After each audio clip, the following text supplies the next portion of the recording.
Hey guys, I decided I'd work on the Yamaha today. Fix the hinges.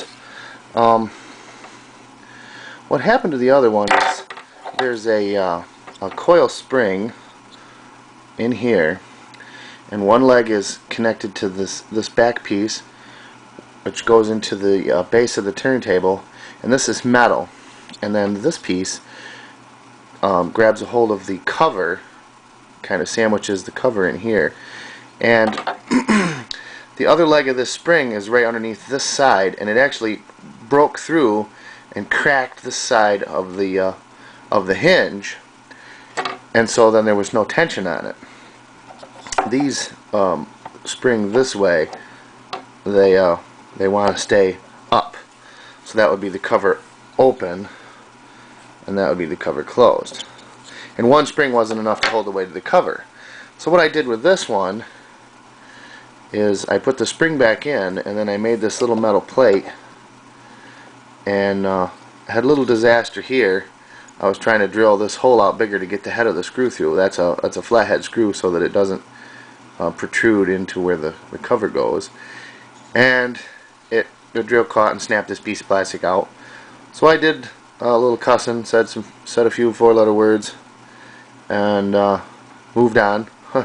But it functions great, even though I chipped that piece of plastic out of there. I mean, the spring is back in there. The camera doesn't want to focus, I'm too close. The spring's good, so I'm going to stick them into the back of the turntable, and we'll see if the cover works properly. I haven't fit them yet, I just got done putting that together. One thing I didn't mention yesterday was, although it's mostly complete, it is missing the 45 RPM adapter, and I have like no 45 RPM adapters, so I'm gonna have to probably make one. Take a piece of plastic, probably some 1/8 inch or 3/16 Lexan, and make one. So, and this just fits in here. I'm not left-handed, and voila, it stays up. Got a little junk on it. I haven't cleaned this up or anything. Beautiful.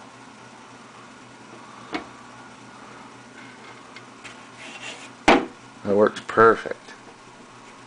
That's nice. Beautiful. So that's fixed. You can see the screw in there, and I may take a piece of black electrical tape and fix this shut here where I've chipped that out so that it looks like it's the right shape.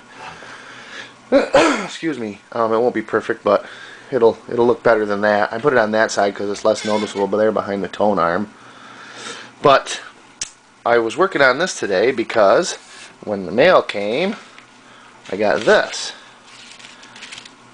And I'm guessing that this is the belt. It wasn't supposed to be here till Monday or Tuesday, but hopefully it's the right size. Yeah, there's the belt. 23.6 inch belt.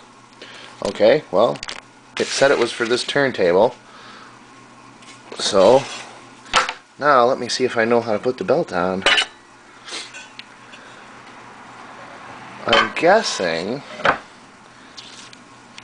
I'm not exactly sure how to do this, and I'm doing it left-handed, so here, let me hold the camera with that hand. I've got the door open because it's 95 degrees in here.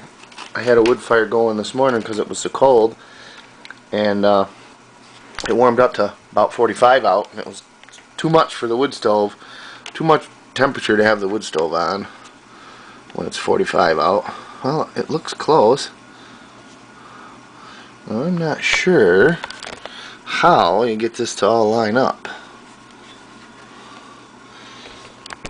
Maybe I put it on this part here, because there is a little window, and it's going to take two hands. See if I can hold you guys with the strap here. Alright, so the belt's on there. Now, we'll set the turntable platter back on. Like so. And there's a little window here. Oops, I've got it flipped over. I don't want to do that. That won't be good for it. Alright. Well, let's turn in the motor belt.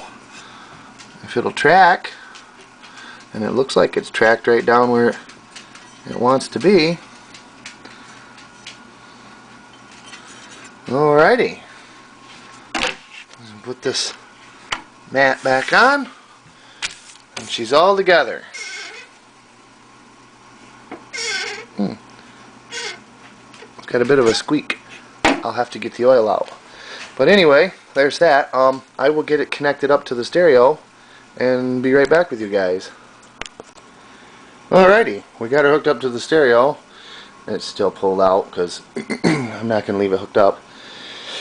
And I've got a selection queued up for you from the Blues Brothers. I watched this movie last night. I have it on DVD. My all-time favorite movie. I don't think there's one that's better as far as music goes. The second one sucked. I wouldn't watch the second one again ever. But Jake and Elwood, the original Blues Brothers, a lot of great music. And the one I've queued up is a live version of Sweet Home Chicago.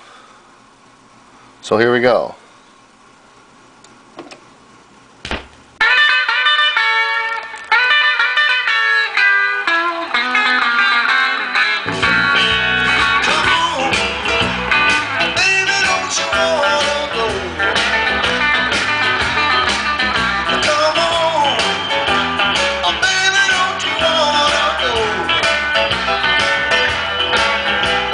Same old place, sweet home Chicago.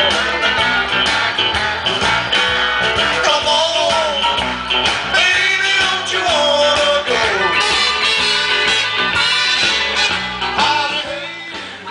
I don't want to infringe on any copyrights, so we'll stop it there. I'm going to try the cut, which is supposed to shut the record off. Let's raise the tone arm.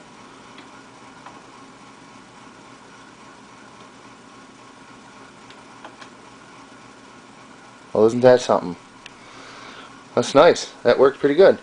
So anyway, the cartridge sounds really good. The needle seems pretty good. It tracks fairly well. It does have an adjustment. It has anti-skating, which is set to about 1. And this weight on the back of the tone arm is adjustable back and forth by this dial. Whoops. By this dial here on the back. Let me lock that. And that moves the weight closer to the tone arm or farther back, which puts less weight out here. The idea is you want the least amount of weight on the tone arm, the cartridge, as possible, the least amount of weight, and get it to track, because that saves the records from getting all worn out. But yeah, it seems to work good. I'm very happy with it. So there's the Yamaha P-200 Optimum Mass Straight Tone Arm Semi-Automatic Turntable that I picked up for $12.99 at Salvation Army and put a $10 belt on it. So I've got, what, $23 into it.